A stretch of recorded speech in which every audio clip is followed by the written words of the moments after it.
Hi, this is an example problem measuring muon decay times. This is from chapter 28 on special relativity. Pause for a moment to read this question. So this question is a little more involved than just simply calculating time dilation or length contraction. We can actually use both of these equations here. And we're also going to see how we can use the basic equation for constant speed equals distance over time. So in this problem, we have a particle, a muon, which is created when cosmic rays strike the atmosphere on Earth. The collision creates new particles, something else that Einstein described.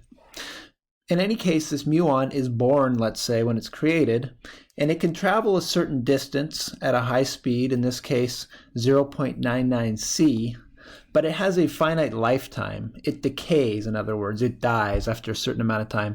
On average, that lifetime is 2.2 microseconds, and we'll take that to be the lifetime of the muon in this particular example. In part A, it asks us, what is the average lifetime of a muon as measured by an observer on Earth? So to visualize this, I've gone ahead and made a diagram with the muon point of view and the Earth observer's point of view. So from someone who's on the Earth reference frame, here we are. The observer on the Earth reference frame is at rest and observes the muon moving downwards, right? And this is with the speed here, we said 0.99 c. Conversely, for the muon reference frame, the muon is the observer now. Now, muon's not a person, but assume that you had someone who was in the same reference frame, per se. The muon here, or the observer with the muon in the same reference frame, just like the Earth observer, they think, I'm at rest, right? In your own reference frame, you always think you're at rest. And in fact, it's the Earth itself which is moving upwards here. And the muon observes the Earth to be moving at the same speed, opposite direction, 0.99 c. Now, to figure out which one of these two measures the proper time delta t naught, we need to look and say, where do the events occur? So for the muon, remember, is not moving, so event 1 is the muon is born. Call it xb, happens right there. Event 2, muon dies or decays in the same position because the muon, it's at rest in its own reference frame, right? Therefore, the muon, when we look at the time interval delta t, it's delta t 0. The proper time for the muon, which means that the Earth observer is going to measure the dilated time, delta t. Now we can go ahead and calculate these different times, but first let's go ahead and report what we have here. So when it says the muons have an average lifetime of 2.2 microseconds when measured in their own reference frame, that means that is this value right here, measured in their own reference frame where they're at rest. Born, die in the same place. Now, if I want to convert from the proper to the dilated time, I can do that with the gamma factor. So the gamma factor here, this guy is always a conversion. So the gamma is kind of like you can convert from delta t to delta t naught and vice versa. So in this case here, to calculate delta t, I can use the gamma factor. It's going to be equal to gamma times delta t naught. And gamma, let's calculate it for this problem. That's 1 divided by 1 over the square root, 1 minus, this is v over c squared. V is 0.99 c in this problem. The c's, of course, will cancel, and then we need to square that, which is going to give us a value equal to 7.09. So to calculate the time measured For the lifetime of the muon measured by the Earth observer, we're going to have 7.09 times 2.2 microseconds, which comes out to 15.6 microseconds. So we got part A there. Part B asks, how far is a muon observed to travel on average before it decays? And this should be, it should say, by the Earth observer. Well, we can figure that out in a simple way here. So for the Earth observer, I can stay inside the Earth reference frame and I can use the equation speed, constant speed, is equal to distance divided by time. And in this case, since I'm using this formula, I've got to stay right here inside the muon the Earth. Sorry, this is Earth, the Earth frame. I can't use values measured in the muon's reference frame. So for the Earth's reference frame, this means that the speed v, it's equal to the distance L, or is it L naught? We'll see in a second, divided by delta t. We know in this case delta t is the dilated time delta t. Let's check and see if the length here is going to be proper or contracted for the Earth observer. So for the Earth observer,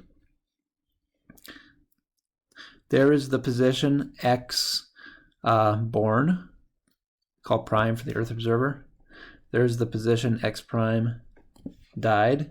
Now those positions are fixed positions in space. They're not moving according to Earth observer, so this is the proper length, as was indicated here. Now, how far is it going to travel? Well, we need to solve for that delta L.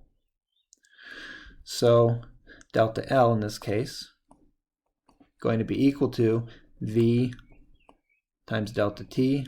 V is 0.99 times C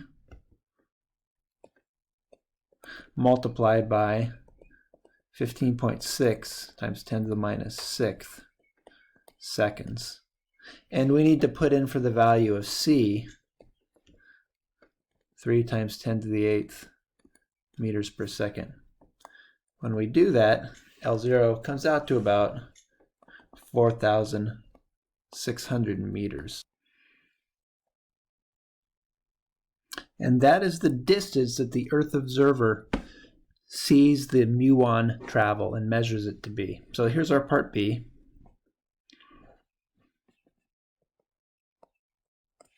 Here's our part A. Now let's look what it says here for part C.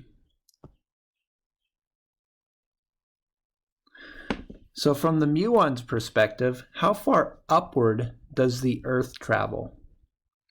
Calculate this by two different methods, using one, the length contraction formula, and two, the equation relating constant speed, distance, and time.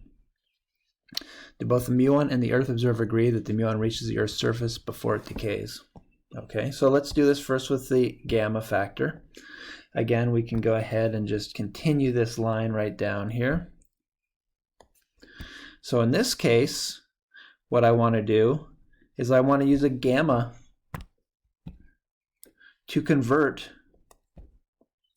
the distance between the 2 points where the muon is born and dies. Remember, in the muon's coordinate system, that's the same location, but we have,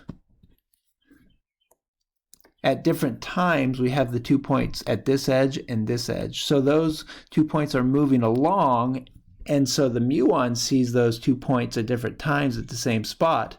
What is the distance between those two moving points on the Earth? Well, that would be the distance the muon measures that the Earth has traveled up towards it.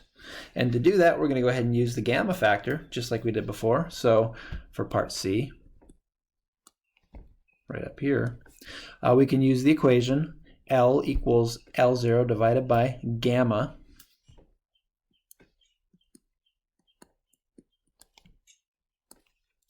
And in this case, we're going to take the rest length, right? So we're doing the conversion here, 4,600 meters, divided by the gamma factor we've already calculated, is equal to 7.09. And when we put this to the calculator, we get a value equal to 650 meters. And so there's an answer for C. That was the first way to do it, using the gamma factor, which goes between reference frames, converts between reference frames. Now let's do it the second way that it said. Use the equation relating constant speed, distance, and time. Okay, I can do that now. I need to go ahead and do this. But remember, I got to stay within the muon's reference frame here. So I can't mix values that are measured by the Earth observer. So in this case, the speed is the same. So notice the relative speed is always the same because they just see the other observer going the same speed in the opposite direction. The speed's the same. In this case, the distance, right, this is the contracted length L, whereas the time interval is the dilated time delta t0. And if we go ahead and calculate L in this case, it's going to be the speed that the muon observes the Earth moving multiplied by the time interval that the muon measures the Earth to move for. That's going to be equal to, again, 0.99 C, we're going to use 3 times 10 to the 8th there, multiplied by 2.2 times 10 to the minus 6th seconds. And when we put that into our calculator, we again come up with about 650 meters. So again, a second way to do that, we use the constant speed formula using only the values from the muon's reference frame, and we get the same answer there. Now, the last question in part C says, do both the muon and Earth observer agree that the muon reaches the Earth's surface before it decays? Yes, they do. So in the case of the Earth's reference frame, the time is dilated, it's longer, so the muon is able to travel a further distance because it travels that longer distance L0 because it has a dilated longer time and it's able to reach the Earth. From the muon's point of view, the time is shorter, but the distance between these 2 points, they're moving now, that distance, that has shrunken. And so again, even though the muon has a shorter time, the distance is shrunken. At the same speed, it's going to be able to reach the Earth is going to be able to move up and reach the muon. So in relativity, events like this are always agreed upon, even though they happen in different ways, which is kind of strange and fascinating. Let me add here that we just used this one for the muon frame.